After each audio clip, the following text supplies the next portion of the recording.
Suppose I get a request for a report and the user specifies that they only want to see the data for their own division and not the rest of the company.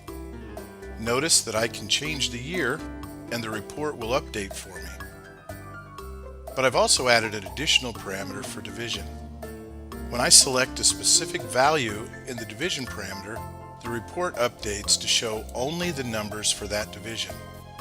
And when I drill down, notice that the drill down detail is filtered to match. So I've just customized this report from top to bottom for that user. Additionally, I can see any year for each division, and likewise I can see any division for each year. If I have 3 years worth of data and 5 different values for division, that's 15 different combinations that I can create for this report.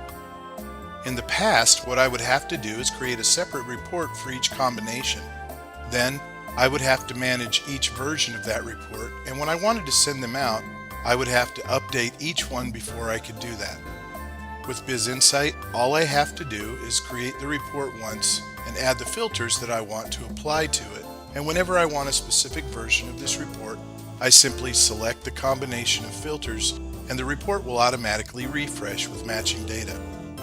With BizBroadcast, I can automate that process so that those versions are automatically created on the fly without me having to do anything.